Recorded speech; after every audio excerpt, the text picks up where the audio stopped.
are struggling to recruit new members to keep our communities safe. And so, as we've heard from President Murphy, burnout among our state troopers is growing.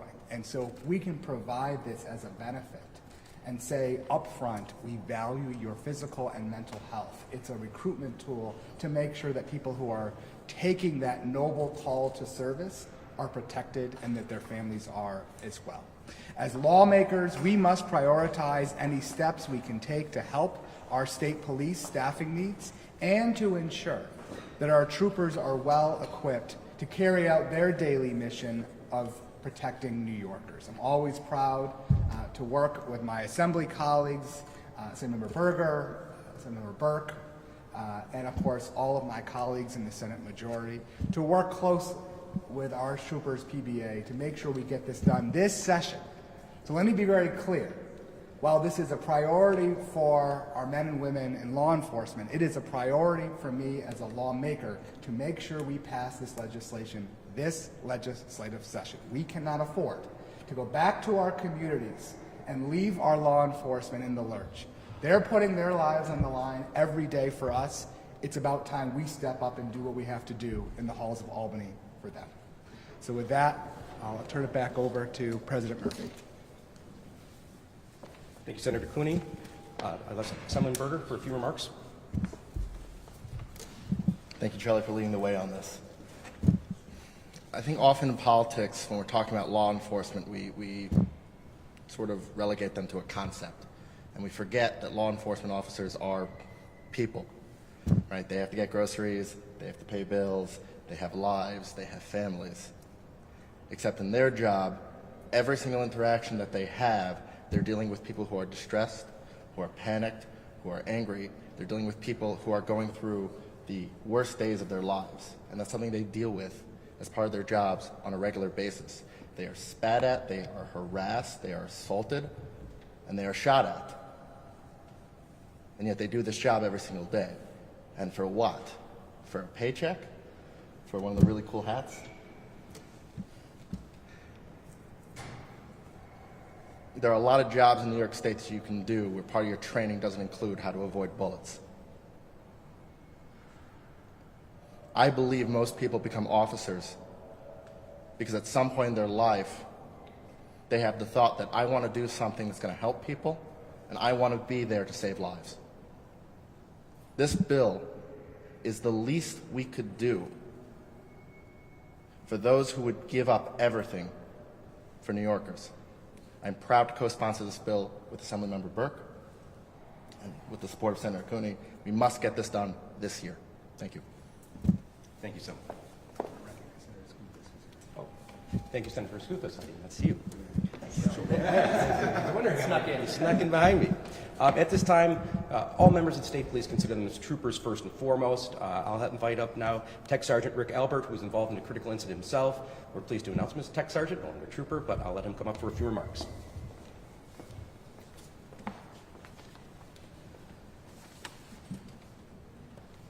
Experiencing a critical incident can have a range of psychological, emotional, and physical effects.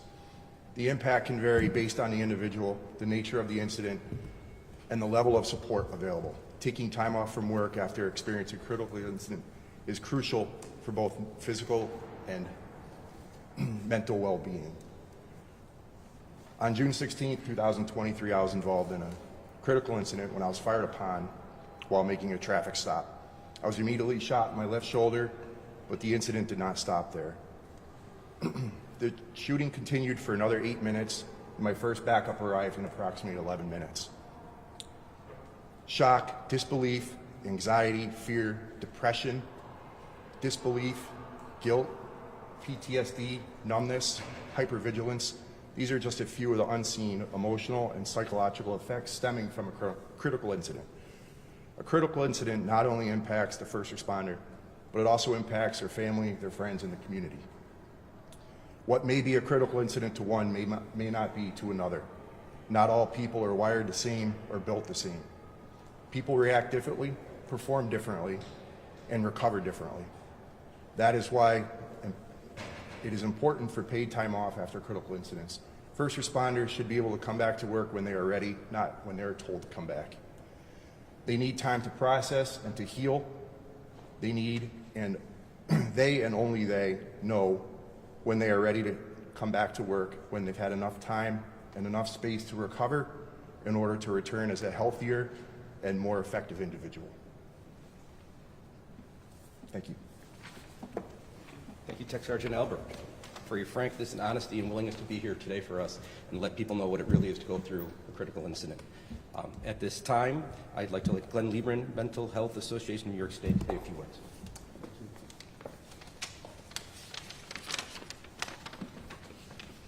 Thank you very much. My name is Glenn Liebman. I'm the director of the Mental Health Association of New York State. We're an organization comprised of 25 affiliates in 52 counties throughout New York State, and we provide community-based mental health services, but we're also very involved in advocacy and education around mental health.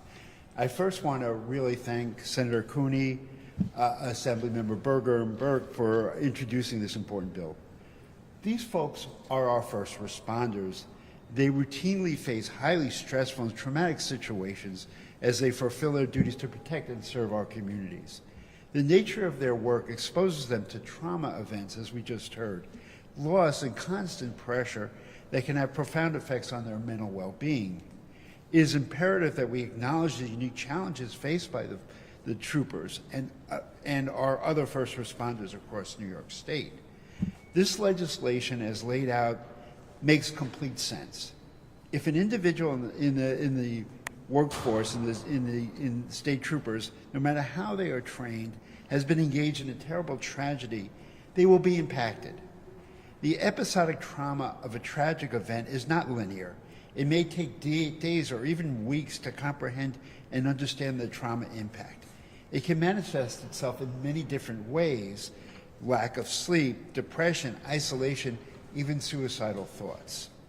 It is not fair for these first responders, our true heroes in society, to deal with this in real time. There is a need to take time off, and most importantly, to get paid for this time off. No clinician would recommend that someone go back to work after a tragedy within a few days. Why would we think that? It makes no sense. They need paid time off. This is not a vacation time, it is a healing time. It is a time to become engaged in therapy, peer support, and self-care strategies. There are a lot of opportunities to heal after a tragedy, and clinical and community resources should be available. No one should suffer in silence, especially those that have so heroically protected our community. Thank you very much. Thank you, Director Liebman. Now, lastly up is James Norton of the National Alliance on Mental Illness. Please step forward.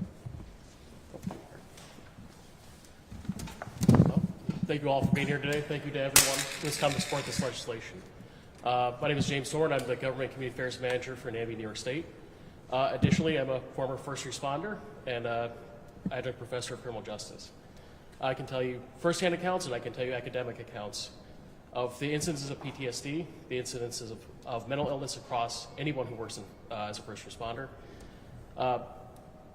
This is not a time, as Glenn noted, that is a vacation. It is a time for somebody to engage in healthy activities, to remind themselves why they live in this world, in this society, and enjoy it in ways that aren't necessarily putting them in harm's way. We are happy to support this bill. We are proud of the work that the individual officers do. We are the largest grassroots advocacy organization in the United States, made up of people with mental illness, their family members, and that includes these law enforcement officers. Thank you. Thank you. So in closing, I'd like to say thank you to Senator Cooney, Assemblyman Berger and Burke, and Senator Skoufis for being here, and for our mental health advocates who are here with us today supporting our bill. We truly thank you, and we thank you for your time. That's all we have. If you guys have questions, we're going to take them at the side and let folks disperse because folks have places to go, so just give us a moment. Thanks, everyone.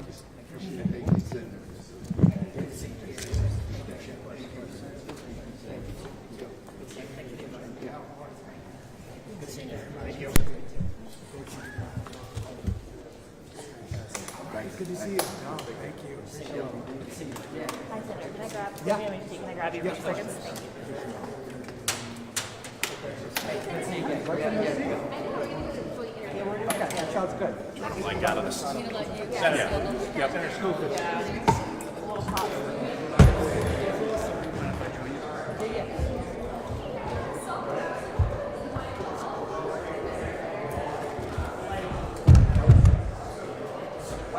Which I'm not going to complain about. It's good. It's good. We have it, you know. You called me yesterday. You reported on a public, I wish I should say a public database setting today. So, Mind if I sneak in? lobbying, top lobbying. Oh my God. Mind if I sneak in? That I got Capcom all afternoon. Do you want me to put my light on or is mine not on? It's on, it's just that it's a little bright here. Oh, it's fine.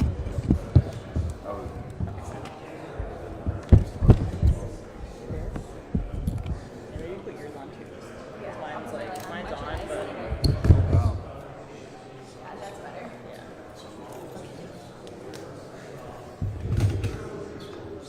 Okay. Let me know when you're ready. I'm also. Okay. So, Senator, can you talk about, why you think this bill is important and how it fits into the mental health priorities for this year?